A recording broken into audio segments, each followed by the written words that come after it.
What if a predator came to meet your kid?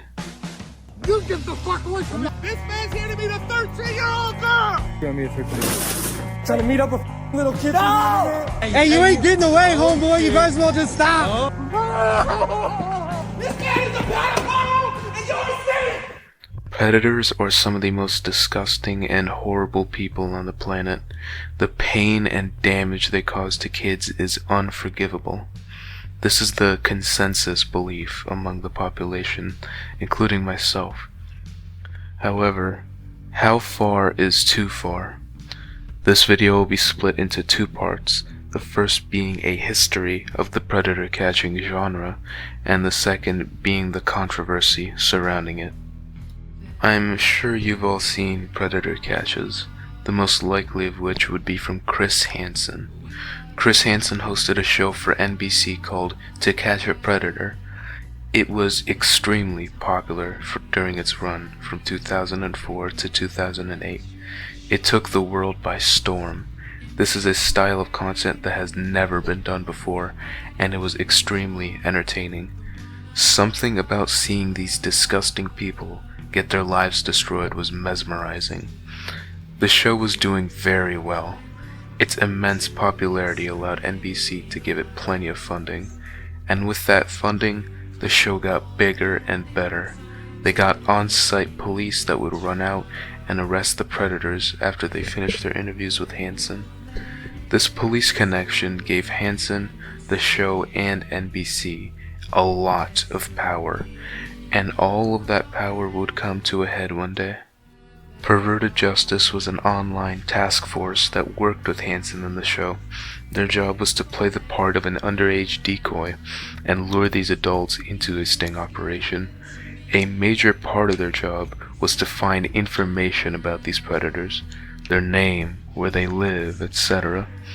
So imagine their surprise when they realized that this young, hot 19-year-old they were talking to was actually a 56-year-old Texas Attorney General.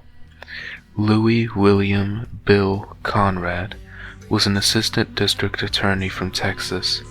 He was married and had children, but what his wife and kids didn't know is that he was having an inappropriate conversation with a 13-year-old boy. They were talking for about a week, and they made plans to meet, but out of nowhere, Conrad stopped messaging, and the Perverted Justice team noticed that all his accounts slowly went missing. Perverted Justice knew they had to act quickly, so they assembled a team and attempted a raid on Conrad's house to apprehend and arrest him. This operation was quarterbacked by this man, Murphy Police Chief Billy Myrick. He'll be important later. Hansen and the team waited outside, recording and talking to Chief Myrick. The team surrounded the house and knocked on the door. Conrad didn't answer, so the officers decided to call backup. They arrived and broke into the house. There was complete silence for around 5 minutes until a police lieutenant approaches Hansen and informs him that Conrad shot himself in the head during a standoff with the police. Paramedics rushed in, and he was airlifted to the hospital, where he died shortly after. This death, deserved or not, came with a lot of controversy. Conrad's boss blamed the aforementioned police chief, Billy Myrick, for his death. He claimed that Myrick rushed to make an arrest and was more interested in NBC's cameras than the operation. Chief Myrick denied these accusations outright. Conrad's sister filed a massive lawsuit against NBC, blaming them for the death of her brother. The case was settled out of court for an undisclosed amount, and a few months later, To Catch a Predator was quietly cancelled. That wasn't the last we've seen of Chris Hansen, however. Not even close. Around 2017, Hansen announced a new project, a show called Hansen vs. Predator. This show took the classic style of To Catch a Predator, but set in the modern era. The show was a massive hit. The episodes have tens of millions of views, and the show produced iconic predators such as Jeff Sokol, the guy who brought a marriage contract for a 14-year-old girl. Sadly, this success didn't last. Eventually, the show lost its charm and faded into obscurity. The loss of the show left a power vacuum in the internet, and many people would come to fill it. The small-time predator catching genre started around the quarantine epidemic. Iconic figures in this community came to light, such as Skeeter Gene, Colorado Pet Patrol, Dads Against Predators, and so many more. People were happy to see this iconic style of content come back in a new, modern way. The videos were mesmerizing. All these predators had unique looks and personalities that made watching these videos all the more interesting. There were massive collabs, such as the one with Skeeter Gene and Gideon. Say anything. Oh, you watch our video? Yes, Watch I do, your videos. actually. Who am I? Do you know I'm who I Kai am? Cenat. Kyson, I know your videos off there. Bro, you know me? I get started like, hey. Yeah, hey. you're the guy Oh, get that... started with me real quick. Hey, yeah, that's me, bro. These got an unbelievable amount of views.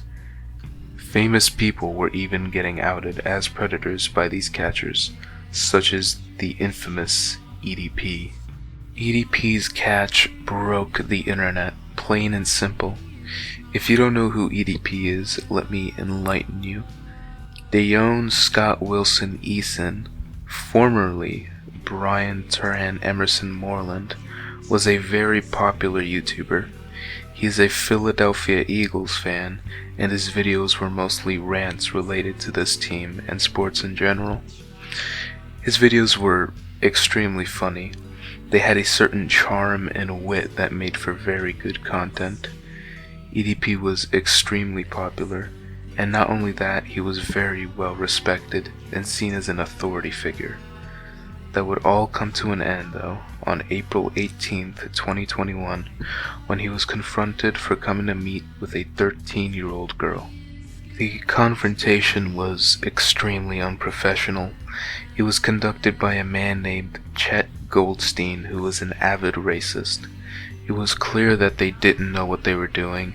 It was less of an interview and more of a roast, since they were all making fun of EDP's weight.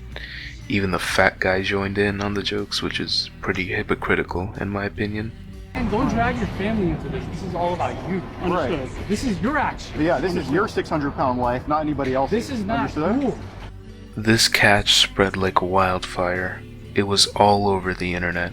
EDP turned into a name to call predators, and EDP claimed during the conversation that he was only coming over for a cupcake, which turned into a massive meme that is still around today, and the word cupcake became synonymous with the word minor. This video skyrocketed the predator catching genre. It was getting traction like never before, and reaching people it has never reached. However, there was a problem. Over time, YouTube has gotten stricter on anything involving predators and kids. They placed strict limitations on these videos and eventually made it necessary to have some type of a certification to make these kinds of videos on the platform. And even at that, they heavily censored the videos that could be uploaded. This caused most predator catchers to move over to other platforms, such as Kick, Rumble, and Locals. This of course hurt the community, splitting the fan bases between these platforms, and it's stayed that way to this day. And now that you know the complete history of the predator catching genre, it's time for you to know all the controversy that comes with it. Before I start, I want to say that I do not support these predators at all. They are horrible, vile people and deserve to get punished. With that being said, let's get into the controversy. There has been a recent epidemic among these predator catching channels. I'm sure you've seen it. I don't know what flipped the switch in these guys, but out of nowhere, these catchers just started laying out the predators. Bro, quit telling him to shut up. These kinds of attacks range in severity. Most of the time, it's just a slap or two, which is pretty tame and completely acceptable in my opinion. Said maybe. That's not affirmative or disavowed. You keep fucking pointing that finger at me, child predator. Why'd you gonna be a 13-year-old? Why were you gonna be a 13-year-old boy? These slaps, while not serious at all, were a gateway to more physical attacks. Predators were getting punched, kicked, and even thrown on the ground or into merchandise. This man's here to meet a 13-year-old girl.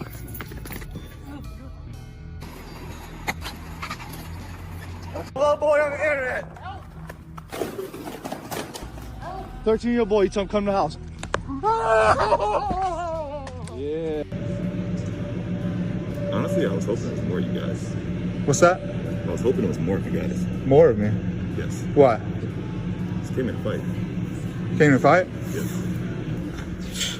I ain't done shit to you, bro. I'm fresh. Now, my number one problem with this was that usually these attacks were done on private property, such as Walmart or in a parking lot. This is a huge issue, in my opinion, as bystanders could get very easily hurt, especially in this situation where an extremely distressed predator drove his car into a tree and another car.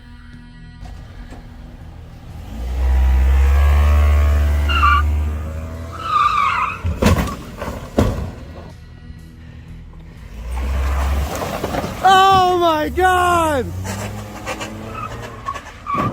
Whoa, hit and run, call the police! As you can see, it would have been extremely easy for an innocent person to get hurt here. I think that if you're gonna attack a predator, make sure that no one's around, as the lives and safety of innocent people is more important than anything else. But the worst of these kinds of attacks, in my opinion, are the complete beatdowns. And I don't mean a few punches or kicks, I mean like an actual jumping, these predators actually getting beat up. Fucking hit my phone, bitch! You hit my fucking phone, bitch! Don't fucking touch my phone, you fucking pedophile! Don't you fucking touch my phone, dog! 13 years old is a child, man. See how much all these people hate you? See?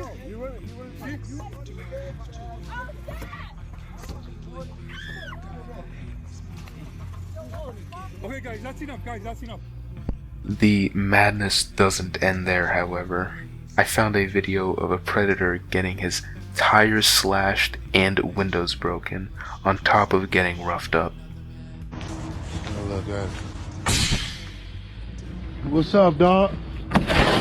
What you come here to do, sir? Came to meet a little girl, didn't you? Get out the car before we call the cops on you. Okay. Come and talk to us. Get out. Okay. Step on and holler at me. What's up? Oh, I don't remember how old they said they were. Why not? Look at this shit. Look at that. Pick up the phone, matter of fact. Yeah, you see that shit? That's what happened when you coming around this bitch trying to meet little kids. Okay. I'm gonna call your moms.